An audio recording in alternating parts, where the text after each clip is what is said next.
On September 17, 2025, a judgment was pronounced by Malik Muhammad Awais Khalid, the Honorable Judge of the Lahore High Court Rawalpindi Bench. It's worthy of discussion because a suit under Order 37 Rule 2 is discussed in this judgment. Let's talk about the circumstances and the delicate propositions discussed by the Honorable Lahore High Court. और उसके circumstances क्या हैं?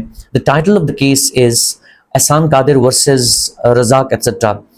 और इसमें मूट point क्या है उसकी तरफ जाने से पहले I would like to give you gist of the matter कि एहसान कादिर ये सूट फाइल करता है इस असर्शन के साथ कि मैंने 7.5 crore for the purpose of investment defendants को दी और इस प्रॉमिस के साथ in the presence of the witnesses के वो मुझे जब भी मैं चाहूँगा कैपिटल मुझे वापस करेंगे और मंथली प्रॉफिट और मार्कअप मुझे रेगुलरली पे करेंगे। और उसके बाद जैसे ही मैंने इनको अमाउंट दी फिर इन्होंने ना तो मुझे कैपिटल वापस किया और ना ही मुझे कोई प्रॉफिट दिया है इन्होंने।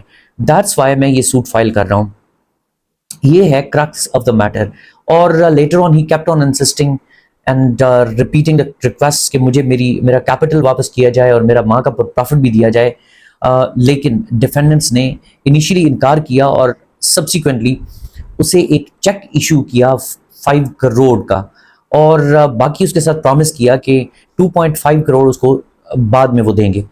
और उसके बाद इनसफिशिएंट फंड्स की बुनियाद पर वो चेक डिसऑनर हो गया। एंड बीइंग एग्रीव्ड जो प्लेंटिफ है, फर्स्ट ऑफ ऑल उसने क्रिमिनल केस रजिस्टर करवाया अंडर 489F और सब्सिक्वेंटली पुलिस ने ऐड किया 406 और उसके बाद इवेंचुअली उसने ये प्रेफर किया कि वो आके ऑर्डर 37 रूल 2 का दावा फाइल करे।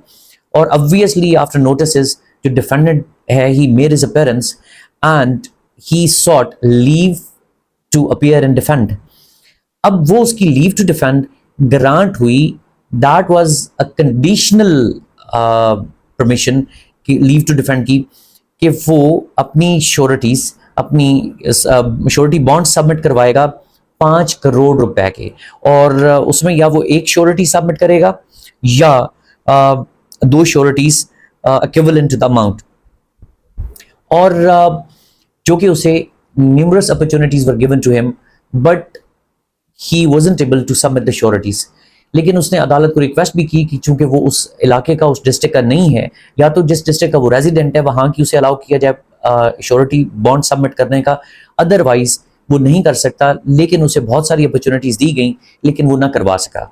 और उसके बाद जो ट्रायल कोर्ट है उसने स्ट्रेट अवे सूट डिक्री कर दिया। 5 करोड़ रुपए कोर्ट ने डिक्री कर दिए और उसमें कोर्ट ने ग्राउंड्स क्या ली। अब वो ग्राउंड्स ये ली कि चूंकि इसे बहुत सारी अपॉर्चुनिटीज दी गई और ये श्योरिटी बॉन्ड सबमिट नहीं कर सका और उसमें चेक और डिसऑनर स्लिप को भी बुनियाद बनाया गया सूट डिक्री करने का। मगर अदालत ने प्लेंटिफ की कोई एविडेंस रिकॉर्ड ना की और ना ही अंडर द लॉ उस चेक को या डिसऑनर स्लिप को वो ऑन द रिकॉर्ड लेकर के आए, बट उन्हीं के ऊपर रिलाई करते हुए सूट डिक्री कर दिया। इसके ऊपर मैटर ऑब्वियसली हाई कोर्ट गया और ऑनरेबल हाई कोर्ट ने इसके अंदर कुछ स्टार्टलिंग ऑब्जर्वेशंस दी और कुछ प्रिंसिपल्स ले डाउन किए। पॉइंट्स हैं, सबसे पहले हार्श कंडीशंस जो अदालत ने लगाई उसमें उन्होंने ये कहा कि ये it tentamounts to denying the right to defend. इसके अंदर चूंकि ये उसका बुनियादी हक है under article 4 and under article 10A of the Constitution and in the light of verdicts of the Supreme Court of Pakistan जो अदालती नज़ायर पेश किए गए और उनके ऊपर बाकायदा अदालत ने रिलाई किया।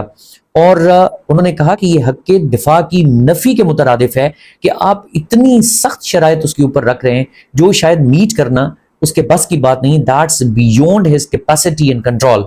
उसके बाद अदालत ने मजीद ये ऑब्जर्वेशंस दी कि बगैर सबूत के फैसला कि उसका प्रूफ क्या है, वही बात जो मैंने आपके सामने की कि ना तो प्लेंटिफ की एविडेंस रिकॉर्ड की और ना ही वो 2 डॉक्यूमेंट्स यानी चेक और डिसऑनर स्लिप वो रिकॉर्ड पे आए, बावजूद इसके कि अदालत उसके ऊपर रिलाई कर रही है। क्या खूबसूरत बात कही ऑनरेबल हाई कोर्ट ने कि अगर लीव टू डिफेंड ग्रांट ना हो तो सिचुएशन डिफरेंट है। वंस दैट इज ग्रांटेड तो फिर उसके बाद कोर्ट ने ये देखना है कि प्लेंटिफ ने अगर उसको अपोज करने वाला आ नहीं सका या आया है और अदालत ने उसको परमिट नहीं किया या ड्यू टू सर्टेन सर्कमस्टांसेस वो डिफेंड नहीं कर सका, अपोज नहीं कर सका प्लेंटिफ का क्लेम, डजंट मीन कि अदालत उसको एक्सेप्ट कर ले as a gospel truth.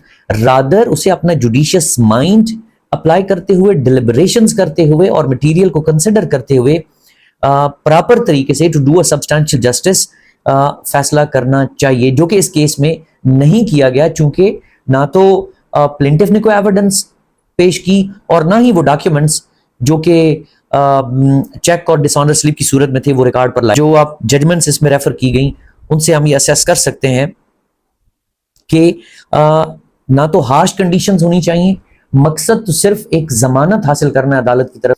Anyways, इस जजमेंट में सीखने के लिए बहुत कुछ था और नेक्स्ट इंशाल्लाह आपके साथ किसी और जजमेंट के साथ और लीगल डिस्कशन के साथ हाजिर होते हैं। तो ये बहुत खूबसूरत जजमेंट है।